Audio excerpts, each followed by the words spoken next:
진시황은 불로초를, 알렉산더 왕은 청춘의 샘을 찾아 헤맨 이유를 아시나요? 네, 바로 불로장생, 젊음을 유지하고 싶은 열망 때문이죠. 장수에 대해 한 번쯤 들어봤을 속설들, 진짜 과학적 근거가 있는 걸까요? 장수를 쌩쌩하게 오늘의 장생TV에서는 무병장수 비결 청춘 호르몬에 대해 알아보겠습니다. 조선시대 가장 오래 산 사람은 누굴까요? 왕도 양반도 아닌 바로 환관, 내시입니다. 조선시대에 작성되었다는 양세계보는 내시 777명의 가계도가 기록되어 있는 족보인데요. 내용을 살펴보면 정확한 수명 계산이 가능한 내시는 777명 중 87명으로 이들의 수명을 조사해본 결과 평균 70대로 나타났습니다. 흥미로운 사실은 81명의 내시 중 3명은 100세 이상 장수했다는 것인데요. 조선시대에도 100세까지 살았다니 대단하죠. 표본이 적어 정확한 수명 비교 검증은 어렵지만 평균 수명이 47세였던 왕이나 51세에서 56세였던 양반에 비해 14년에서 23년까지 더 살았다는 것은 분명 장수의 비결이 있을 것으로 추정됩니다. 우리나라 연구진이 이러한 기록을 분석, 연구한 결과 남성 호르몬을 대표하는 테스토스테론의 분비량이 장수와 관련이 있다는 사실을 발표한 바 있는데요. 내시는 거세로 인해 남성 호르몬 분비가 적어 정상적인 왕이나 양반에 비해 오래 살았다고 추정이 가능하다는 것입니다. 거세가 장수의 비결이라는 이야기는 세계적으로 유명한 양이 된 슈렉의 사건에서도 그 신빙성을 얻었습니다. 2004년 어느 날 뉴질랜드 남섬의 한 동굴에서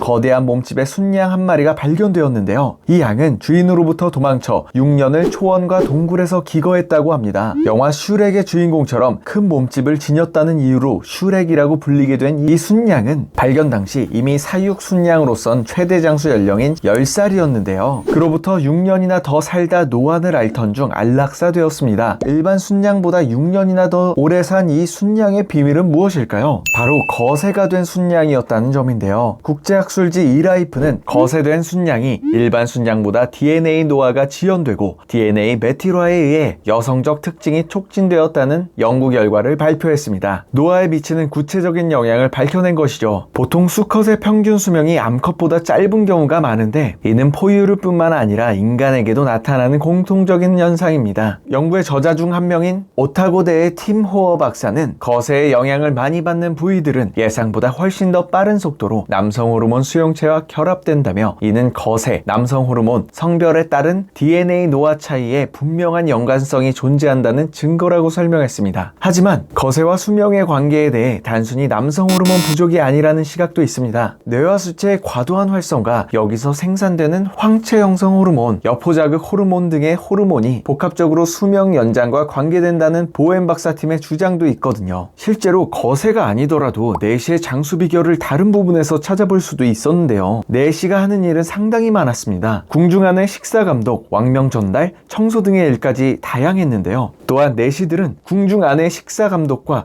왕의 건강 관리를 했다고 합니다. 이 중 내시들이 식사 감독과 왕의 건강 관리를 하면서 음식과 약에 대한 지식이 넓어졌기에 장수에 도움이 됐을 거라고 짐작할 수도 있었는데요. 이렇게 여러 가지 일을 하다 보니 당연히 내시들의 활동량이 많았겠죠? 전문가들이 입을 모으는 장수의 생활 습관이 운동이잖아요. 동의보감식 표현을 빌리자면 흐르는 물은 썩지 않고 문지돌이는 벌레 먹지 않는다 라는 말이 있습니다. 부지런히 움직여야 병에 걸리지 않는다는 말인데요. 몸을 움직이면 기가 흐르고 노폐물 배출이 쉬워지죠. 소화기관에도 도움이 되며 혈액순환도 원활해집니다. 내시들은 궁중에서 항상 왕보다 먼저 움직여야 했죠. 또 왕이 앉아있을 때도 서 있어야 했습니다. 어린 왕보다 나이든 내시가 훨씬 활동량이 많았던 거죠. 이처럼 내시의 장수 비결은 단순 호르몬이라기보다는 음식 및 운동과도 관련된 생활 습관의 복합적인 요인이었을 것으로 추정됩니다. 그런데 장수에 관련된 또 다른 새로운 흥미로운 호르몬 이야기도 있는데요. 이걸 바로 청춘 호르몬이라고 합니다. 나이든 쥐와 젊은 쥐의 혈관을 외과적으로 연결해 두 쥐의 피를 서로 통하게 하는 실험 논문이 네이처에 실렸는데요. 그 결과 나이든 쥐의 근육과 피부세포가 젊어진 것으로 나타났습니다. 흥미로운 결과죠. 혈관이 연결된 젊은 쥐의 세포는 노화되지 않았다는 사실을 볼 때 나이가 들수록 젊음을 유지하는 물질이 사라진다라는 시각도 있는데요. 이때 노화를 막아준 이 알 수 없는 물질을